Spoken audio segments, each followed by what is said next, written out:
നമ്മുടെ കേരളത്തിന് ഒരു ദുര്യോഗമുണ്ട്. കാലാവസ്ഥാ മാറ്റം പേമാരിയും വെള്ളപ്പൊക്കവും ഉണ്ടാക്കുന്നു. എന്റെ ഈ രണ്ട് മക്കളുടെ വിളി കേൾക്കുന്ന കയ്യും കാണുന്നു. എന്തുകൊണ്ട് ഈ ഹോസ്റ്റൽ പോലീസിന്റെ രണ്ട് മക്കളെ രക്ഷിക്കാൻ കഴിയാത്ത? ഓരോ വർഷവും നിർഭാഗ്യവശാൽ ഒരു വലിയ ദുരന്തമെങ്കിലും ഉണ്ടാകുന്നു. പുലർച്ചെ 5 മണി മുതൽ ഇതുവരെ മഴ നിർത്തിയിട്ടേ ഇല്ല. അതിശക്തമായ കാറ്റോട് കൂടിയാണ്.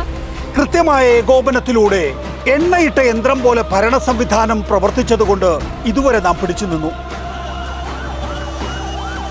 അങ്ങനെ അല്ലാത്ത കാലം വരരുതേ എന്ന് നാം പ്രാർത്ഥിച്ചു. മഴക്കാലം വന്നു, ദുരന്തകാലം വന്നു. രക്ഷാപ്രവർത്തനങ്ങളെ ഏകോപിപ്പിക്കേണ്ട ദുരന്ത നിവാരണ സമിതി അധ്യക്ഷൻ എവിടെ? അദ്ദേഹം ഹാപ്പിയാണ്.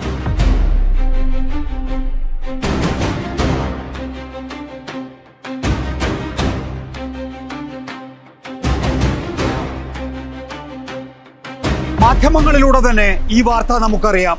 കാലവർഷക്കെടുതിയിൽ ഉപയോഗിക്കേണ്ട ഹെലികോപ്റ്റർ മുഖ്യമന്ത്രി സ്വകാര്യ ആവശ്യത്തിനാണ് ഉപയോഗിച്ചത് എന്ന് മാതൃഭൂമി പത്രം റിപ്പോർട്ട് ചെയ്യുന്നു. ദുരന്തമുഖത്ത് ഉപയോഗിക്കാനാണ് ഹെലികോപ്റ്റർ. തുടരെ കാലാവസ്ഥാ കെടുതികൾ ഉണ്ടാകുന്ന സംസ്ഥാനത്ത് ഹെലികോപ്റ്റർ വാടകയ്ക്കെടുക്കേണ്ടത് അനിവാര്യമാണ് എന്നതാണ് LDF നിലപാട്. എന്നാൽ ദുരന്ത നിവാരണത്തിന് പോലും ഹെലികോപ്റ്റർ എടുക്കുന്നതിനെ എതിർത്ത VD സതീശൻ ഇപ്പോൾ കാലവർഷം തിമർത്താടുമ്പോൾ ആ ഹെലികോപ്റ്റർ എടുത്ത് അമ്മായിയച്ഛനെ കാണാൻ പോയി എന്നാണ് മാതൃഭൂമി പത്രം റിപ്പോർട്ട് ചെയ്യുന്നത്. ഇതിന്റെ ആവശ്യഘട്ടത്തിലൊക്കെ ഉപയോഗിക്കേണ്ടത് തന്നെയാണ്. അതിനാണ് വാടകയ്ക്ക് എടുത്തിട്ടുള്ളത്. പക്ഷെ അതിനെ അധിക്ഷേപിച്ചു. വ്യക്തിപരമായിട്ട് അന്നത്തെ മുഖ്യമന്ത്രിയെ വല്ലാതെ അധിക്ഷേപിക്കാനായിട്ട് ഇത്തരം കാര്യങ്ങൾ പർവ്വതീകരിച്ച് ഉപയോഗിച്ചു. അങ്ങനെയുള്ള ആളുകൾ ഇപ്പോൾ ശാന്തമായി ഇത് എന്തിനു വേണ്ടിയൊന്നും അദ്ദേഹം ഉപയോഗിച്ചില്ലയോ അതേ കാര്യം അതിനെല്ലാം വേണ്ടി ഇപ്പോൾ ഉപയോഗിക്കുകയും ചെയ്യുന്നു.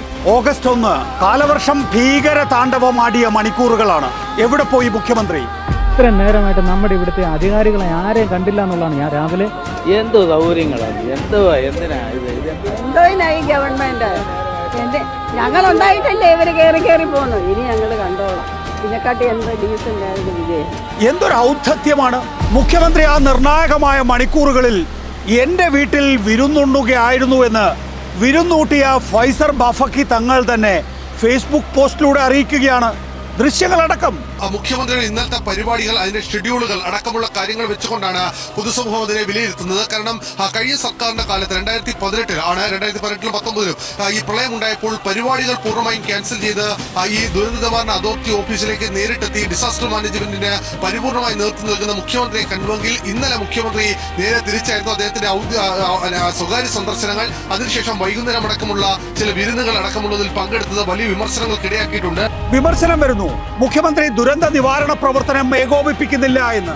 അപ്പോഴെങ്കിലും അവസരത്തിനൊത്ത് ഉയരുമെന്നാണല്ലോ നാം വിചാരിക്കുക. അല്ല, അദ്ദേഹം പിന്നീട് പോകുന്നത് ജ്വല്ലറി ഉദ്ഘാടനത്തിന്. കാലാവസ്ഥാ ദുരന്തമുണ്ടാകുമ്പോൾ മുഖ്യമന്ത്രി ദുരന്ത നിവാരണ സമിതി യോഗം വിളിച്ചു ചേർക്കും. മുന്നറിയിപ്പുകൾ, രക്ഷാപ്രവർത്തനങ്ങളുടെ വിശദാംശങ്ങൾ മുഖ്യമന്ത്രി വാർത്താ സമ്മേളനം വിളിച്ചു ചേർത്തറിയിക്കും. മണിക്കൂറുകൾ, ദിവസങ്ങൾ പിന്നിടുന്നു.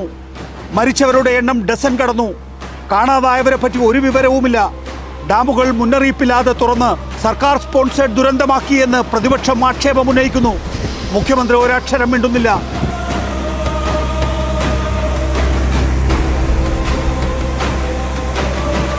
ജൂലൈ 31 സ്വകാര്യ കാലാവസ്ഥാ ഏജൻസികൾ മധ്യ കേരളത്തിൽ കിഴക്കൻ മലയോര മേഖലകളിൽ അതിതീവ്ര മഴ പ്രവചിച്ചിരുന്നു. ദുരന്ത നിവാരണ അതോറിറ്റി മുൻകരുതലെടുത്തില്ല. 31 രാത്രി 9 മണി വരെ എവിടെയും റെഡ് അലർട്ട് പ്രഖ്യാപിച്ചില്ല. രാത്രി 10 മണിക്ക് പ്രഖ്യാപിച്ചത് ഓറഞ്ച് അലർട്ട് മാത്രം.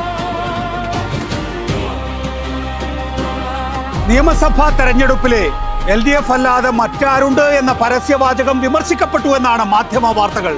കേരളം ഇപ്പോൾ ചർച്ച ചെയ്യുന്നത് മറ്റെന്താണ്? കേരളം ആരുടെ ഭരണത്തെയാണ് ഇപ്പോൾ മിസ് ചെയ്യുന്നത്?